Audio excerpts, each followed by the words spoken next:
Hey, Annissa here with Firehouse Education and this week's Ask Annissa video column. And this week, the question that we're going to go over came in via email, and it is a doozy. This question came in from Matthew. Hi, Matthew, and thank you very much for sending it in. So his question, there are actually 2 or 3 questions in here, so I'm going to read this. The biggest question I have always had is, how do companies do their pricing? Xactimate has too low of prices. Are companies doing in-house pricing or are they tweaking Xactimate? Can I charge whatever I want for a water damage and the insurance/homeowner has to pay me? I can't perform small rebills or buildbacks for Xactimate pricing, and local contractor rates are 5 to 6 times Xactimate. Okay, that was an awful lot. Matthew, great, awesome questions. And actually, I'm really glad someone's asked me this because this is a pretty hot topic in the industry right now, and there's a lot of controversy going on around this. And there's a few bits of information out there that I kind of feel strongly about. So to answer these questions, number one, just having gotten that email, Matthew, I would ask you a lot of questions back that you would need to answer for me to really kind of dial down to where you're coming from, because that matters. So what I'm going to do is I'm going to assume 3 things in my reply to your questions. Number one, I'm going to assume that you are a skilled contractor, meaning you know very well how to profitably and efficiently do small buildbacks or rebuilds, construction work, whether it's sheetrock, trim, vinyl, whatever that is. Okay, I'm going to assume that you're a skilled contractor. Okay. The other thing that I'm going to assume is that you know how to utilize Xactimate to its fullest capabilities, and you know how to do an accurate Xactimate build back or rebuild reconstruction scope. Okay. The third thing that I'm going to assume is that you have a reasonable expectation of what a profit margin would be when it comes to reconstruction or build back. That's a very important part of this whole mix here. And the reason is because rebuild and reconstruction is the least profitable part of restoration work, period. Okay, contractors, actually, it's very, very common that contractors come into the restoration industry because they see, oh my gosh, look at all this higher profit margins, and I can do so much better over here than just the reconstruction that I'm doing, when they're talking about mitigation and contents and that sort of thing. So that's why contractors are getting into it, because restoration work has way more higher profit margin items and money's available than just the reconstruct. Okay, so all of that being said, and my assumptions are correct, here's how I would answer your questions. Your first question, because there was actually 3 here, was how do companies do their pricing? The majority of restoration companies, successful restoration companies who are making very good money, use Xactimate across the board as a platform. Are companies doing in-house pricing or are they tweaking Xactimate? Yes, they're kind of can tweak Xactimate.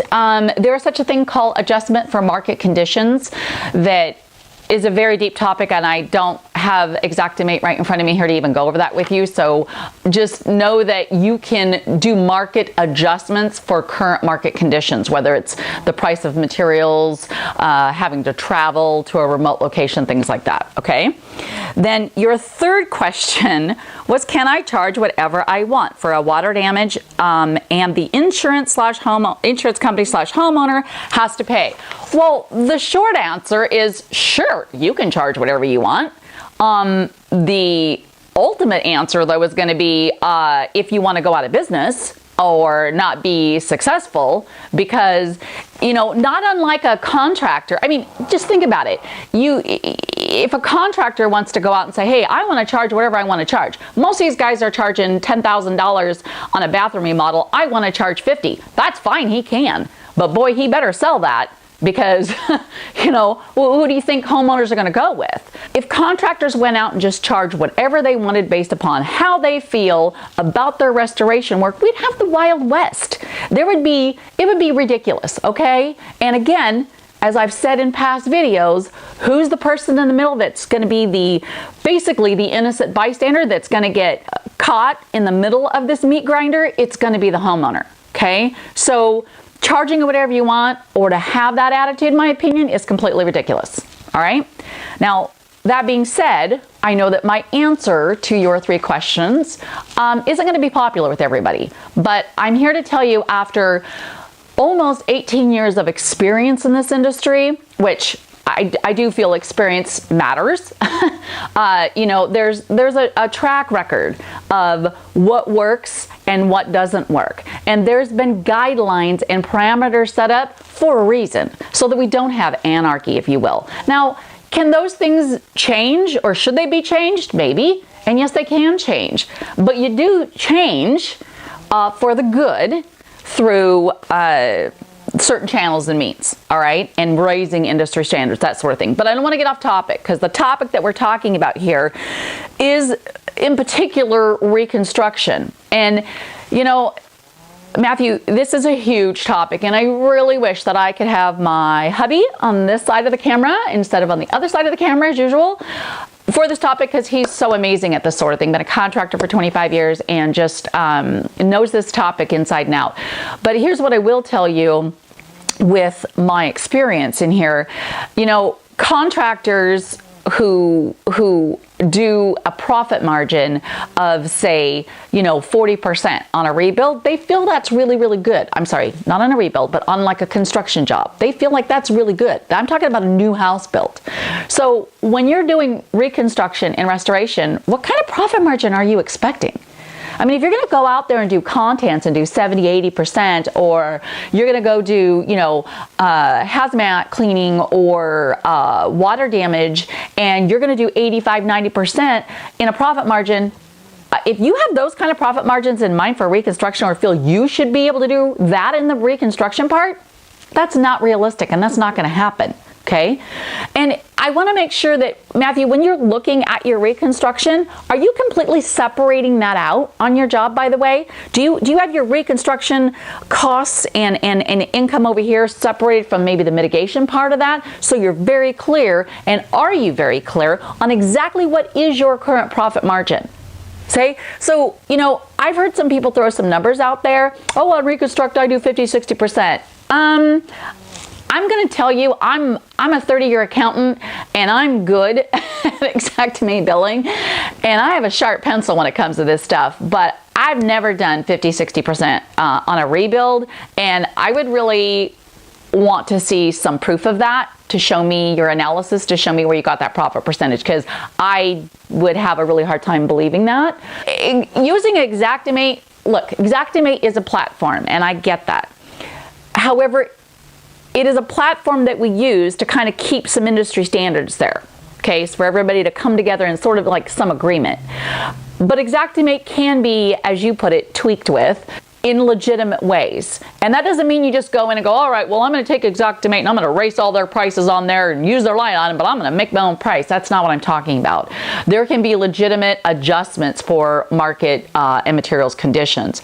And you know, you also said something, Matthew, about your contractors being 5 or 6 times they would charge compared to what you're charging using the Xactimate on a small rebuild or reconstruct. And I would really have to question whether or not your Xactimate is accurately done then, or done, you know, utilizing all of the different things like, you know, 2-foot cut up and masking and prepping and blending. Like, are you using all of the correct line items in Xactimate to get the money where it needs to be? Because 5 to 6 times is probably one of the biggest differences that I've ever heard of in Xactimate. So in wrapping up, some of the biggest, probably the biggest advice that I would give to you, Matthew, or anyone watching the video that is having difficulty in this rebuild area, is you need to know Xactimate. Get some training on Xactimate. Be sure that you know how to utilize all the line items. Be sure you understand what adjustment to market conditions are, labor and materials, and how to use those type of features in Xactimate. I have seen so many scopes come to me, or invoices, whether it's reconstruction, whether it's deodorization, contents, water damage, and they're having problems getting paid on them because they're not done right. And if I can see that right off the bat, adjuster who's trained, which by the way, a lot of adjusters go to Xactimate training, they know what those bills are supposed to look like. They know what those scopes or estimates are supposed to look like. So it's very, very important that you not only for your own bottom line and your bank account know those things, but it's important for you to know Xactimate well and how to use it so you look professional and you do look like you know what you're doing, not like you're just some, fly-by-night guy that decided, or gal, to get into restoration and, you wind up embarrassing yourself with a scope or an invoice that is just completely out of line and going to look ridiculous to the adjuster. So that being said, Matthew, I really hope that you found value in the video. This is a topic that I'm really passionate about because I think that there's a lot of shift going on in the industry wrapped around this, and some good shift that I can see, some I don't think is so good. But anyway, I really want to go deeper into this because, again, I assumed a few things here when you sent this to me.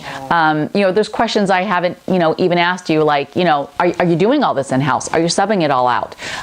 What is your experience with construction? Like, there's a lot of questions that I would ask you, okay? Are you missing line items because, what's your system for checking with your billing process? Are you getting the best price on materials? Do you hold an inventory so that you know that you're being efficient and getting the best price to be able to do your rebuilds that way? So anyway, a lot of questions, and there's actually a lot of things I really want to go over with you on this topic. So I'm going to delve deeper into this. I'm going to do some videos here in the next little bit that you're going to see coming out. And I might even pull my hubby on the other side of the camera for some of these because he's really, really good about this. Reconstruction, my experience has been 10 years of just the reconstruction part. It's definitely my least favorite part. I'm going to be very upfront with you on that, but learned a lot about how to be efficient and productive and make good money. Yes, using Xactimate, with using market condition adjustments, and being proficient and having some in-house carpenters that work for us as well. So anyway, thank you so much for taking the time to send me an email.